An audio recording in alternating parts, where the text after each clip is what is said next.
Hello everyone, उम्मीद करता हूँ आप सभी लोग स्वस्थ हो। फाइनली आरआरबी एनटीपीसी का मैं कट ऑफ का एनालिसिस देने वाला हूँ आपको।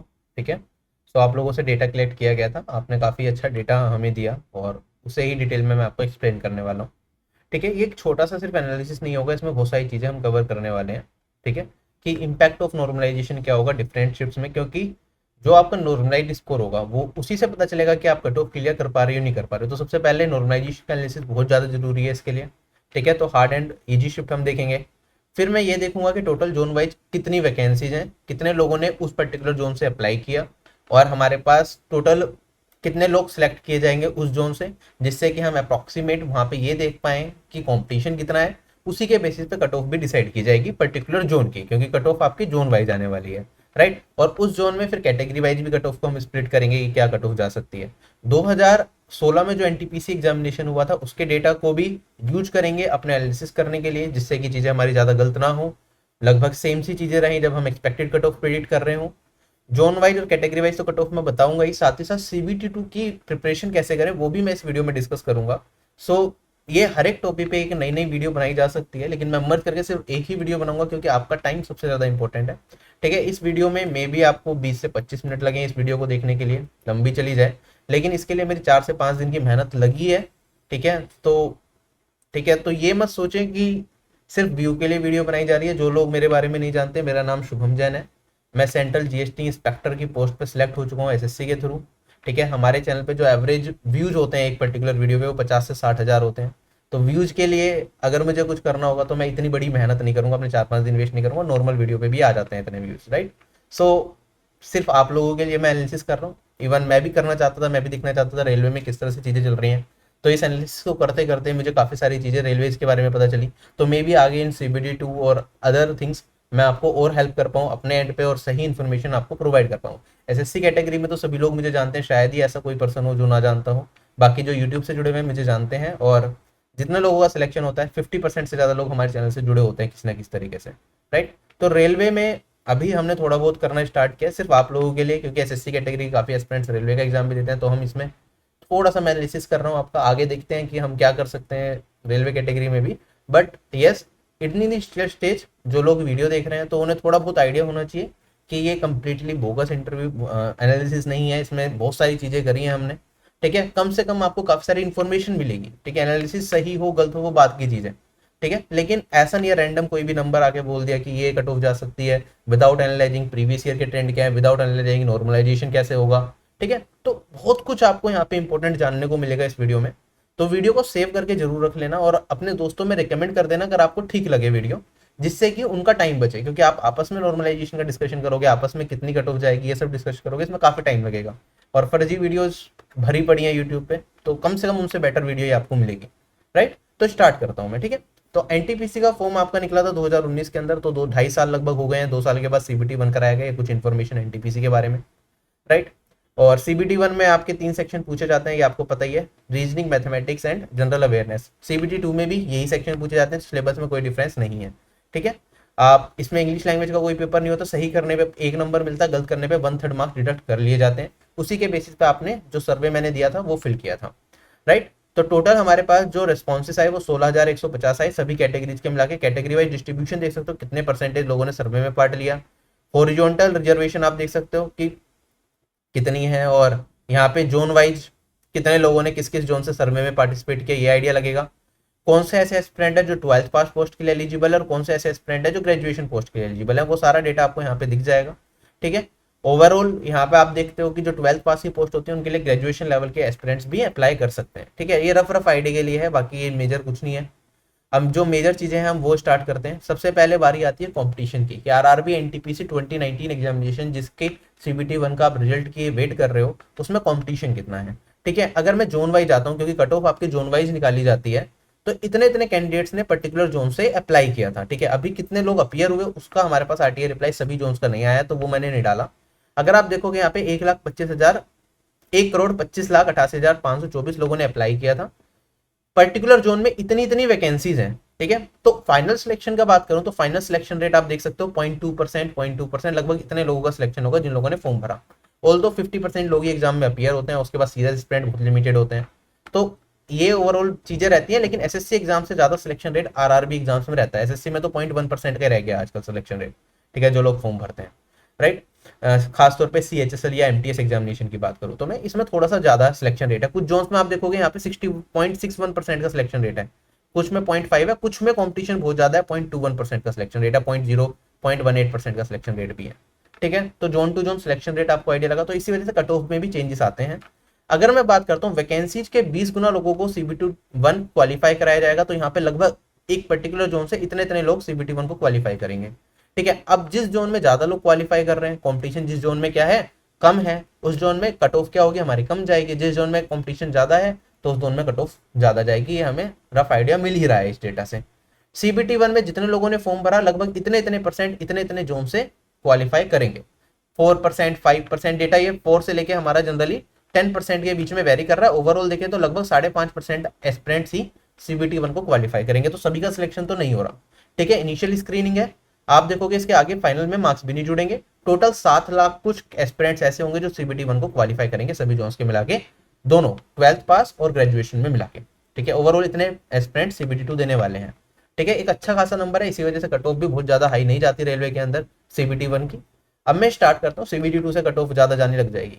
ये आपका नॉर्मलाइजेशन का फॉर्मूला है जो एसएससी में भी इंप्लीमेंट किया जाता है, और रेलवे का भी सेम नॉर्मलाइजेशन फॉर्मूला है। ये किस तरीके से काम करता है इजी शिफ्ट में, हार्ड शिफ्ट में, एक सेपरेट वीडियो मैंने कल अपलोड करी थी, आप चाहो तो वो देख सकते हो, जिससे आपको आइडिया लग जाएगा कितने नंबर आपके लगभग घटते हैं नॉर्मलाइजेशन में, ठीक है। आरआरबी का तो मैं बता ही रहा हूँ यहाँ पे ओवरऑल, क्योंकि मैं एक एवरेज नंबर लेके चलूंगा, मैं उस नंबर पे बताऊंगा कि लगभग इतने इतने मार्क्स आपके बढ़ सकते हैं।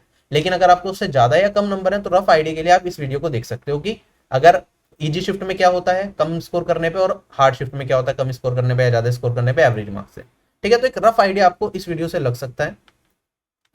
अब मैं बात करता हूँ एसएससी एस्पिरेंट को तो पता है, राइट।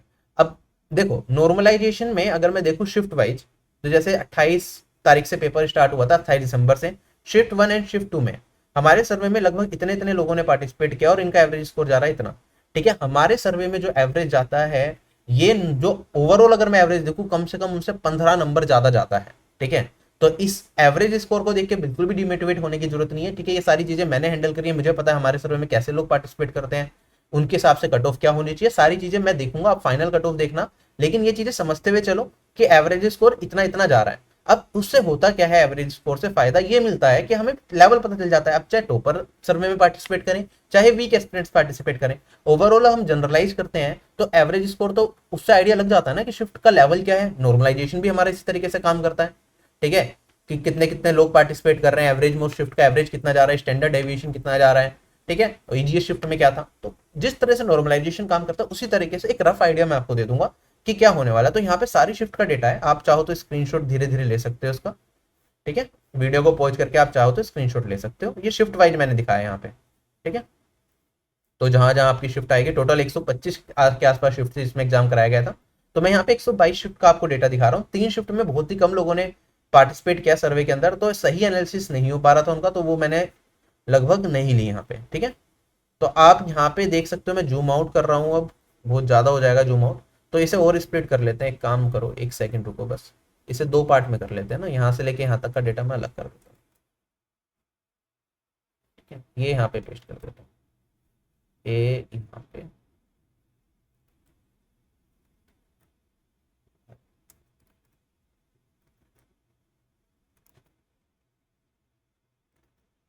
चलो मे बी अब थोड़ा क्लियर होगा, ठीक है। थोड़ा सा जूम तो आपको करना ही पड़ेगा, फिर भी एक दिख रहा होगा स्क्रीन पे अगर आप एचडी में वीडियो को देख रहे हो, राइट। तो हर शिफ्ट में लगभग ऐसा ऐसा चीजें चल रही हैं, ठीक है। शिफ्ट वाइज अरेंज कर रखा है, इसे मैं हार्ड शिफ्ट और इजी शिफ्ट के बेसिस पे भी अरेंज कर देता हूँ। अगर आप हार्ड शिफ्ट से इजी शिफ्ट पे जाओगे तो यहाँ पे आपको डेटा दिखेगा इस साइड में। जो सबसे हार्डेस्ट शिफ्ट रही है हमारी, वो रही है ओवरऑल डेटा के हिसाब से, ये 2-3 शिफ्ट हैं जो हार्डेस्ट में आ रही है। सबसे हार्ड गई है 1 मार्च 2021 की shift, this is the hardest shift. इसमें लोग एवरेज में सबसे कम स्कोर कर रहे हैं, ठीक है। और अगर आप सीबीटी 2 की प्रिपरेशन कर रहे हो तो आप इसी हिसाब से कुछ पेपर प्रिपेयर करना, क्योंकि आपको पता है सिलेबस भी सेम है, सब्जेक्ट्स भी सेम है। तो सबसे पहले हार्ड शिफ्ट सोल्व करें, उसके बाद इजी शिफ्ट पे जाएं, ठीक है। फेज 1 की आंसर की तो मैंने टेलीग्राम चैनल पे प्रोवाइड कर ही दी है। अभी फेज 2, फेज 3 इन सब की भी आंसर की आपको जल्द से जल्द प्रोवाइड कर दी जाएगी। डेली बेसिस पे एक ना एक फेज की मैं प्रोवाइड करूंगा कल से, ठीक है। अभी एनालिसिस में बिजी था, राइट। तो यहाँ से आप देख सकते हो हार्ड शिफ्ट कौन सी है, यहाँ पे सीरियल नंबर दे रखा है, नंबर ऑफ हार्डेस्ट शिफ्ट की कौन सी है यहाँ पे, और सबसे नीचे मेरे पास आ जाएगी ईजीएस्ट शिफ्ट। जैसे सबसे ईजीएस्ट शिफ्ट आ गई हमारे पास ये वाली, राइट। ये गई है 18 जनवरी की शिफ्ट 1। इसमें एवरेज में लोग 73.06 स्कोर कर रहे हैं, ठीक है। बाकी धीरे धीरे लेवल बढ़ता रहेगा, आप यहाँ से स्क्रीनशॉट लेना चाहो तो ले सकते हो, ठीक है। ये हमारे सर्वे के हिसाब से एवरेज स्कोर। अब इसमें नॉर्मलाइजेशन एक बार बता देता हूँ, ये फिर तो आपको यहाँ पे देख लेना। जैसे आप देखोगे जो एक्सपेक्टेड इंक्रीज है, मतलब अगर आपका 28 दिसंबर की शिफ्ट 2 में पेपर पड़ रहा है, अच्छा ये उल्टा आ गया, शिफ्ट 2 पहले शिफ्ट 1 बाद में है, ये थोड़ा ठीक कर लेना यहाँ पे स्टार्टिंग में, ये कैसे अरेंज हो गया, just give me a second. ठीक, तो आप यहाँ से देख सकते हो, जैसे हमारा जो एग्ज़ाम स्टार्ट हुआ था वो स्टार्ट हुआ था 28 तारीख से। तो इसमें एवरेज में लोग कितना स्कोर कर रहे हैं, और नॉर्मलाइजेशन के बाद लगभग आपका स्कोर, अगर आप इस स्कोर के आसपास हो तो लगभग कितना आपका इंक्रीज कर सकता है, ठीक है। अब इससे कम स्कोर होगा तो आपको वो देखना पड़ेगा नॉर्मलाइजेशन वाली वीडियो में लगभग कितना चेंज आएगा। ओवरऑल अगर थोड़ा बहुत इसके आसपास भी है, 5-10 नंबर आगे पीछे है, तो एवरेज में नंबर लगभग जो आपका स्कोर होगा वो इतना इंक्रीज करेगा। सारी शिफ्ट का आप देख लो, और यहाँ पे जो नॉर्मलाइज स्कोर है लगभग इतना बनेगा। ऐसे ही अगर मैं आगे बढ़ता हूँ यहाँ पे, तो ये 21 तारीख से ले, मतलब यहाँ पे बाकी की शिफ्ट्स हैं, यहाँ पे लगभग इन शिफ्ट्स में एवरेज लगभग इतना जा रहा है हमारे सर्वे में, और एक्सपेक्टेड जो नॉर्मलाइजेशन में इंक्रीज आपको देखने को मिलेगा लगभग इतने मार्क्स का देखने को मिलेगा। +-3 का एरर बिल्कुल आ सकता है इसमें। ऐसे अगर हम यहाँ पे देखते हैं, इन शिफ्ट्स के अंदर इतना इंक्रीज होगा लगभग, और इस तरह से आपका नॉर्मलाइज स्कोर बनेगा। इतना स्कोर कर रहे हो तो आपका नॉर्मलाइजेशन में लगभग इतना नंबर का इंक्रीमेंट देखने को मिलेगा, ठीक है। इससे थोड़ा बहुत आगे पीछे तो चल जाएगा, और +-3 मैंने इंक्रीज लिखा है। इन शिफ्ट्स में यहाँ से लेके यहाँ तक है, और बाकी शिफ्ट्स में आप अपने हिसाब से जो जिस शिफ्ट में आपका पेपर चल रहा है उस हिसाब से स्क्रीनशॉट लेते रहना। इन शिफ्ट्स में यहाँ से लेके यहाँ तक रहेगा। चलें आगे। अगर मैं हार्डेस्ट टू इजीएस्ट शिफ्ट करता हूँ तो वो मैंने आपको पहले भी दिखाया था, तो आप यहाँ से देख सकते हो सबसे हार्ड शिफ्ट हमारे पास थी यहाँ पे 1 मार्च की shift 1 followed by these shifts. और उसके बाद सबसे इजीएस्ट शिफ्ट की बात करेंगे तो सबसे इजीएस्ट शिफ्ट है हमारे पास 18 जनवरी की शिफ्ट 1, और यहाँ पे आप ये देख सकते हो। फिर 19 दिसंबर की शिफ्ट 2 आपके पास हो गया, 29 दिसंबर की शिफ्ट 2, और ऐसे डेटा दिख रहा है, ठीक है। ये इजीएस्ट शिफ्ट में से है। आगे बढ़ते हैं। अब बारी आती है एनालिसिस की, जिन लोगों ने हमारे सर्वे में पार्ट लिया, ठीक है। इन जोन से लगभग इतने इतने लोग से जिन्होंने सर्वे में पार्ट लिया, जोन वाइज जो एवरेज स्कोर चल रहा है हमारे सर्वे में वो इतना है। अगर सभी एस्पिरेंट जितने भी सर्वे में पार्ट किया सबका एवरेज स्कोर की बात करूं तो टोटल 64.25 है। सर्वे में पार्ट लेने वाले एस्पिरेंट 14,110 है, ठीक है। स्टार्टिंग में 16,000 कुछ नंबर दिखाया था, उनमें फेक एंट्रीज मैंने रिमूव करी। Fake entries in the sense, कुछ लोगों ने क्या करा, मैंने एग्जाम की शिफ्ट पूछी थी किस दिन एग्जाम हुआ है, उन्होंने डेट ऑफ बर्थ डाल दी, तो वो हटाना पड़ा, ठीक है। कुछ लोगों ने उन डेट्स पे अपने एग्जाम डाले हुए थे जिस डेट पे एग्जाम हुआ ही नहीं था, राइट। तो फिल करते टाइम उनसे एरर हो गया, तो वो एरर एलिमिनेट करा। इस वजह से यहाँ पे आपको ये दिख रहा है कि लगभग 2000 फेक एंट्रीज मैंने हटाई हैं, राइट।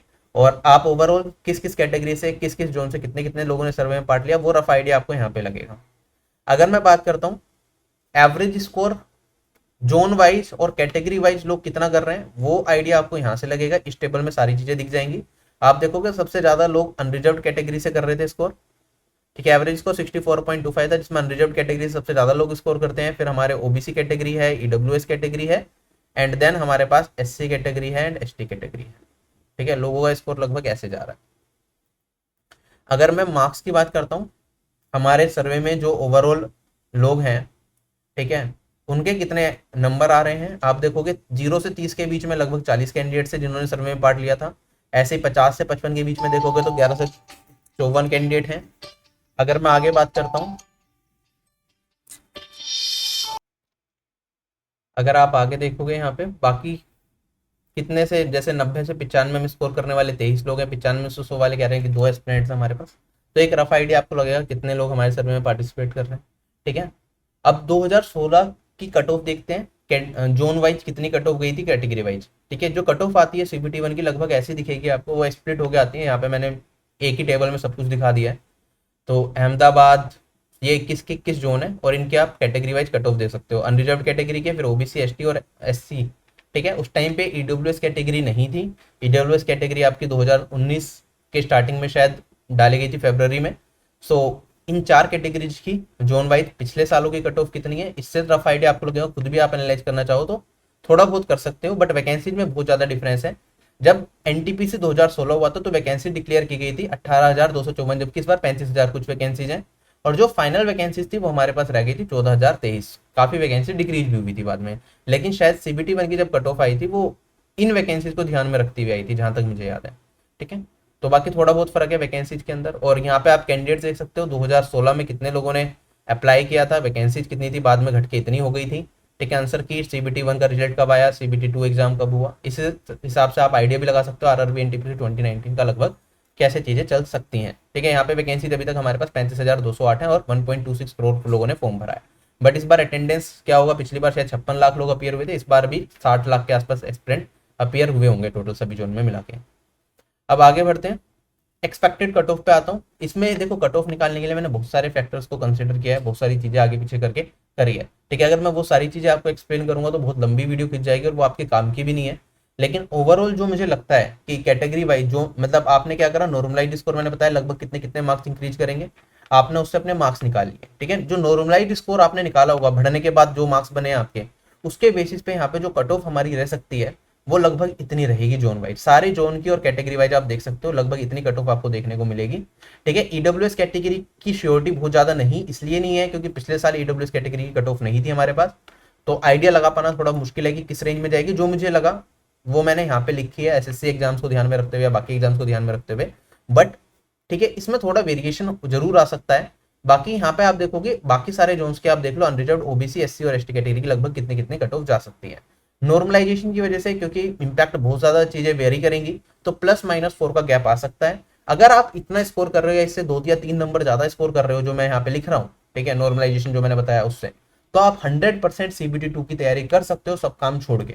ठीक है, अगर आप इसके आसपास हो तो भी आप सीबीटी 2 की तैयारी करो, क्योंकि सीबीटी 1 अगर आप क्लियर करते हो तो 40 दिन का टाइम मिलेगा, 40 दिन में सीबीटी 2 की बहुत अच्छी तैयारी नहीं कर पाओगे क्योंकि मेन कॉम्पिटिशन आपको सीबीटी 2 में ही मिलेगा, और उसी की वजह से में जो फाइनल जो आपकी मेरिट डिसाइड होगी उसमें सीबीटी 2 इंपॉर्टेंट रोल प्ले करता है, आपको भी पता है।